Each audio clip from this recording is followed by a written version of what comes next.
Hello friends, ಎಲ್ರಿಗೂ ನಮಸ್ತೆ. ಶ್ರೀ ಜೈನ ಬ್ಲಾಗ್ಸ್ಗೆ ನಿಮ್ಮೆಲ್ಲರಿಗೂ ಸ್ವಾಗತ. ಇವಾಗ ಟೈಮು 5:30 ಆಗಿದೆ. ನಾನು ಬೆಳಗ್ಗೆ ಬೇಗ 4:15ಗೆ ಎದ್ದುಬಿಟ್ಟು ಪಲ್ಯ ಮತ್ತು ರೊಟ್ಟಿ, ಚಪಾತಿ ಈ ಥರ ಎಲ್ಲ ಮಾಡ್ತಾಯಿದ್ದೀನಿ. ಯಾಕಂತಂದರೆ ಒಬ್ರಿಗೆ ಚಪಾತಿ ಇಷ್ಟ ಇರುತ್ತೆ, ಒಬ್ರಿಗೆ ಚಪಾತಿ ಇಷ್ಟ ಇರಲ್ಲ. ಹಾಗಾಗಿ ಒಬ್ಬರಿಗೆ ಅಕ್ಕಿ ರೊಟ್ಟಿ ಮಾಡಿಕೊಡ್ತಾಯಿದ್ದೀನಿ. ಹಾಗೆ ಇನ್ನೊಬ್ಬರಿಗೆ ಚಪಾತಿ ಸ್ಕೂಲಿಗೆ ತೊಗೊಂಡೋಗೋದಕ್ಕೆ. ಆಮೇಲೆ ಇದೊಂದು ಸ್ವಲ್ಪ ರಾಗಿ ಹಿಟ್ಟು ಮಿಕ್ಸ್ ಮಾಡಿ ಇಟ್ಟಿದ್ವಿ, ಅದನ್ನು ಸಹ ಕಲಸಿಟ್ಟಿದ್ದೀನಿ. ಅದನ್ನು ಸ್ಕೂಲಿಗೆ ತೊಗೊಂಡೋಗೋದಕ್ಕೆ ಚಪಾತಿನೂ ಸಹ ಮಾಡ್ತಾಯಿದ್ದೀನಿ. ಯಾಕೆ ಇಷ್ಟು ಬೇಗ ಟಿಫನ್ ಮಾಡ್ತಾಯಿದ್ದೀನಿ ಅಂತಂದರೆ, ಇವತ್ತು ತೋಟ ಎಲ್ಲ ಒಕ್ಕೆ ಓಡಿಸೋದಕ್ಕೆ ನಮ್ಮ ಅಪ್ಪ ಅಮ್ಮ ನಾನು ಹೊರಟಿದ್ದೀವಿ. ಅಂದರೆ ನಮ್ಮ ಬಾವ ಎಲ್ಲ ಬಟ್ಟೆಗಳು ಉಕ್ಕೆ ಹೊಡಿತೀನಿ ಅಂತ ಹೇಳಿದ್ರು. ಹಾಗಾಗಿ ಊರಿಂದ ಸಹ ಬರ್ತಾ ಇದ್ದಾರೆ. ಅವರು 9 ಗಂಟೆ ಅಷ್ಟೊತ್ತಿಗೆಲ್ಲ ನಾನು ಬರ್ತೀನಿ ಅಂದಿದ್ದಕ್ಕೆ ನಾನು ಅಷ್ಟರೊಳಗಡೆ ಹೋಗ್ಬಿಟ್ಟು ನಾನು ಎಲ್ಲ ತೋಟ ಕ್ಲೀನ್ ಮಾಡಿಟ್ಟಿದ್ದೆ. ಆದ್ರೂ ಮತ್ತೆ ನಾವು 2 ದಿನ ಬಿಟ್ಟರೆ ಸಾಕು, ಸೊಗೆಗಳೆಲ್ಲ ಬಿದ್ದಿರುತ್ತೆ. ಹಾಗಾಗಿ ಅದನ್ನೆಲ್ಲ ಮತ್ತೆ ತೆಗಿಬೇಕಾಗಿತ್ತು. ಅದಕ್ಕೋಸ್ಕರ ನಾನು ಬೇಗ ಟಿಫನ್ ಮಾಡ್ಕೊಂಡು ಹೋಗೋಣ ಅಂತ ಹೋಗ್ತಾಯಿದ್ದೀವಿ. 9 ಗಂಟೆಗೆಲ್ಲ ಅವ್ರು ಬಂದರು. ನಾನು ಅಷ್ಟರೊಳಗಡೆ ಇವನ್ನೆಲ್ಲವ ಕ್ಲೀನ್ ಮಾಡ್ತಾಯಿದ್ದೆ. ನಾನು ಒಂದು ಕಡೆಯಿಂದ ಕ್ಲೀನ್ ಮಾಡೋ ಅಷ್ಟೊತ್ತಿಗೆ ಅವರು ಇನ್ನೊಂದು ಕಡೆಯಿಂದ ಉಕ್ಕೆ ಹೊಡ್ಕೊಂಡು ಬರ್ತಾಯಿದ್ದೆ. ಇಲ್ಲಿ ಕುರಿನೂ ಸಹ ಹೊಡ್ಕೊಂಬಂದಿದ್ರು, ಮೇವಿತ್ತು ಅಂತ. ಹಾಗಾಗಿ ನಾನು ಬಳ್ಳಿ ಸುತ್ತಾ ಇರೋದು ನೋಡಿ, ನಾನು ಸುತ್ತೀನಿ ಕಣಮ್ಮ ಅಂತ ಆ ಅಣ್ಣನೂ ಸಹ ಹೆಲ್ಪ್ ಮಾಡಿದ್ರು.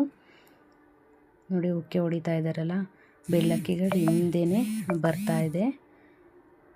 ಫುಲ್ಲು ತೋಟ ಎಲ್ಲ ಉಕ್ಕೆ ಹೊಡಿಯೋವರೆಗೂ ಇದೇ ರೀತಿ ಬರ್ತಾಯಿತ್ತು. ನಾನು ಸಹ ನೋಡ್ತಾ ಇದ್ದೆ. ಈ ಭುಜಗಳಂತೂ ತೆಗೆಯೋದಕ್ಕಾಗಲ್ಲ. ಬ್ರಷಲ್ಲಿ ಬಟ್ಟೆ ಬ್ರಷಲ್ಲೂ ಸಹ ಉಜ್ಜಿದ್ರೂ ಹೋಗಲ್ಲ. ಇವನ್ನ ಒಂದೊಂದೇ ತೆಗಿಯೋಕ್ಕೆ ಹೋದರೆ ನಾನು ಇನ್ನೂ 1 ಅವರ್ ಇಲ್ಲೇ ಕೂತ್ಕೊಬೇಕಾಗುತ್ತೆ. ಹಾಗಾಗಿ ಇದು ಇದ್ದರೆ ಇರುತ್ತೆ ಅಂತ ಅಂದ್ಕೊಂಡು ನಾನು ತೋಟ ಎಲ್ಲ ಕ್ಲೀನ್ ಮಾಡಿದೆ.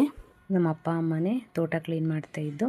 ಈ ಸಲ ನಾವು ಇಲ್ಲಿರೋದ್ರಿಂದ ನಾವು ಕ್ಲೀನ್ ಮಾಡ್ಕೊತಾ ಇದ್ದೀವಿ. ಅವರು ಸಹ ಎಲ್ಲದನ್ನೂ ಕ್ಲೀನ್ ಮಾಡ್ತಾಯಿದ್ರು. ನಾನು ಅವರು ಒಟ್ಟಿಗೆ ಸೇರಿ ಎಲ್ಲ ಕ್ಲೀನ್ ಮಾಡಿದ್ವಿ.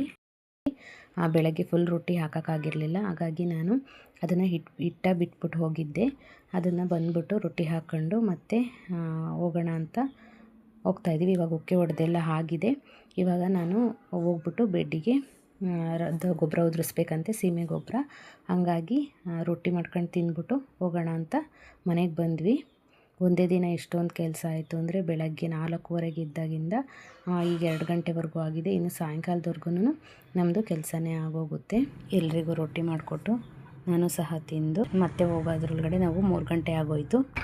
ಒಂದೇ ದಿನ ಮಾಡ್ತಾ ಖುಷಿ ಆಯಿತು. ಕೆಲಸ ಆಗ್ತಾಯಿದ್ದಾವಲ್ಲ ಅಂತ ತುಂಬ ಖುಷಿ ಆಯಿತು. ನಾವು ಬೆಡ್ಡಿಗೆ ಹಾಕೋದಕ್ಕೆ 20 ಮತ್ತು DAP ಗೊಬ್ಬರ ತೊಗೊಂಬಂದಿದ್ದೀವಿ. ನನಗೆ ಅಷ್ಟು ಗೊಬ್ಬರದ ಬಗ್ಗೆ ಅಷ್ಟೊಂದು ಐಡಿಯಾ ಇಲ್ಲ. ನಾನಿದೇ ಫಸ್ಟ್ ಟೈಮ್ ಹಾಕ್ತಾ ಇರೋದು. ನಾವು ಲಾಸ್ಟ್ ಟೈಮು ಟೊಮೆಟೊ ಹಾಕಿದ್ವಿ. ಯಾವಾಗ ಹಾಕಿದ್ವಿ ಅಂತಂದರೆ, ಜನವರಿ 15th ಒಂದು ಬ್ಯಾಚ್ ಹಾಕಿದ್ವಿ. ನೆಕ್ಸ್ಟು ಮಾರ್ಚ್ ಫಸ್ಟ್ ವೀಕಲ್ಲಿ ಒಂದು ಸಲ ಹಾಕಿದ್ವಿ. ನಮಗೆ ಜನವರಿಯಲ್ಲಿ ಹಾಕಿದ್ದು ಚೆನ್ನಾಗಿ ಬಂದಿತ್ತು ಗಿಡ, ಫಸಲು ಚೆನ್ನಾಗಿ ಬಂದಿತ್ತು. ಆದರೆ ಅದಕ್ಕೆ ರೇಟೇ ಇರಲಿಲ್ಲ. ಬರೀ 12 kg ಬಾಕ್ಸು ಬರೀ 80 ರೂಪಾಯಿ ಅಷ್ಟೇ ಸಿಕ್ಕಿದ್ದು. ಆವಾಗ 180 ಆ ಥರ ಕೊಯ್ದ್ವಿ. ಆದರೆ ನೆಕ್ಸ್ಟ್ ಟೈಮು ಮಾರ್ಚಲ್ಲಿ ಹಾಕಿದ್ದು ಬೆಳೆಗೆ 200 ರೂಪಾಯಿ ರೇಟ್ ಸಿಕ್ತು.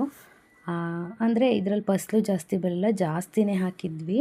5,000 ಗುಣಿ ಏನೋ ಹಾಕಿದ್ವಿ. ಆದರೆ ನಮಗೆ ಸಿಕ್ಕಿದ್ದು 200 ರೂಪಾಯಿ, 220 ರೂಪಾಯಿ ಸಿಕ್ತು. ಫಸ್ಟ್ ಬ್ಯಾಚ್ ಹಾಕಿದ್ವಲ್ಲ, ಅದು ತುಂಬ ಇಳುವರಿ ಚೆನ್ನಾಗಿ ಬಂತು. ಅದಕ್ಕೆ ರೇಟ್ ಸಿಗಲಿಲ್ಲ. ಇನ್ನೊಂದು ಸಲ ಹಾಕಿದ್ದು ಫಸ್ಟ್ 3,500 ಹಾಕಿದ್ವಿ. ನೆಕ್ಸ್ಟ್ ಹಾಕಿದ್ದು 5,000 ಹಾಕಿದ್ವಿ.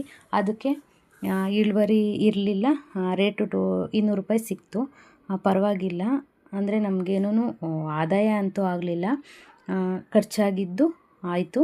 ಮತ್ತು ಹೊಸ್ದಾಗಿ ನಾವು ಗುಚ್ಚಿ ತರಿಸಿದ್ವಿ, ಅದು ಉಳ್ಕೊಂತು, ತಂತಿ ಉಳ್ಕೊಂತು ಅಷ್ಟೇ. ಬಿಟ್ಟರೆ ನಮಗೇನೂ ಆದಾಯ ಅಂತೂ ಆಗಲಿಲ್ಲ. ರೇಟ್ ಸಿಗಲಿಲ್ಲ ಅಂತಂದರೆ ಬಿಡೋಕ್ಕಾಗೋದಿಲ್ಲ. ನಮ್ಮ ಕೆಲಸ ನಾವು ಮಾಡ್ತಾನೇ ಇರಬೇಕು, ಇಲ್ಲಾಂದರೆ ನಡೆಯೋಲ್ಲ. ಹಾಗಾಗಿ ನಾವು ಹೀರೆ ಸಸಿ ಮತ್ತು ಟೊಮೆಟೊನ ಹಾಕೋಣ ಅಂತ ಅಂದ್ಕೊಂಡಿದ್ದೀವಿ. ಹಾಗಾಗಿ ಬೆಡ್ಡೆಲ್ಲ ರೆಡಿ ಮಾಡಿದ್ವಲ್ಲ, ಅದನ್ನೆಲ್ಲ ಇವಾಗ ಅದಕ್ಕೆಲ್ಲ ಗೊಬ್ಬರ ಹಾಕಬೇಕು. ಹಾಗಾಗಿ ನಾನು ನಮ್ಮ ಅಪ್ಪನೂ ಸಹ ಹಾಕ್ತಾಯಿದ್ದೀವಿ. ಇವಾಗ ನಾವು ಗೊಬ್ಬರ ಉದುರಿಸ್ತಾ ಇದ್ದೀವಿ. ಸೀಮೆ ಗೊಬ್ಬರನ ನಾವು ದನಿನ ಗೊಬ್ಬರನೂ ಸಹ ಹಾಕಬೇಕಾಗಿತ್ತು. ನಮಗೆ ಇನ್ನೂ ತಿಪ್ಪೆಯಿಂದ ಗೊಬ್ಬರನ ಕೊಟ್ಟಿರಲಿಲ್ಲ. ಹಾಗಾಗಿ ಇವಾಗ ಸದ್ಯಕ್ಕೆ ಈ ಗೊಬ್ಬರನೇ ಹಾಕೋಣ ಅಂತ ಹಾಕ್ತಾಯಿದ್ದೀವಿ. ನೋಡೋಣ, ನಾಳೆ ಗೊಬ್ಬರ ಹೊಡಿತೀವಿ ಅಂತ ಹೇಳಿದ್ದಾರೆ. ಇಲ್ಲಿ ಲೇಬರ್ ಸಿಗೋದೇ ಕಷ್ಟ ಆಗಿದೆ. ಹಾಗಾಗಿ ನಾಳೆ ಹೊಡೆದ್ರೆ ನಾವು ಈ ಬೆಡ್ ಮೇಲೇ ದನಿನ ಗೊಬ್ಬರ ಹಾಕೋಣ ಅಂತ ಅಂದ್ಕೊಂಡಿದ್ದೀವಿ. ನಾವು ಅದೆಲ್ಲ ಕೆಲಸ ಮುಗಿಸಿದ್ವಿ. ನಮ್ಮ ಭಾವನೂ ಸಹ ಬೆಡ್ ರೆಡಿ ಮಾಡಿದ್ರು. ನೋಡಿ ಇವಾಗ ಟೈಮ್ ಆಗಲೇ 6 ಗಂಟೆ ಆಗೋಯಿತು. ಸೂರ್ಯ ಸಹ ಮುಳುಗ್ತಾ ಇದ್ದಾನೆ. ಇವತ್ತು ಬೆಳಗ್ಗೆ 4:15ಯಿಂದ ಸತತವಾಗಿ 6 ಗಂಟೆವರೆಗೂ ಕೆಲಸ ಮಾಡಿದ್ದೀವಿ. ಇವತ್ತಿನ ವ್ಲಾಗ್ ಇಷ್ಟ ಆಗಿದ್ದರೆ ಲೈಕ್ ಮಾಡಿ, ಶೇರ್ ಮಾಡಿ, ಸಬ್ಸ್ಕ್ರೈಬ್ ಮಾಡಿ ಫ್ರೆಂಡ್ಸ್. Thank you.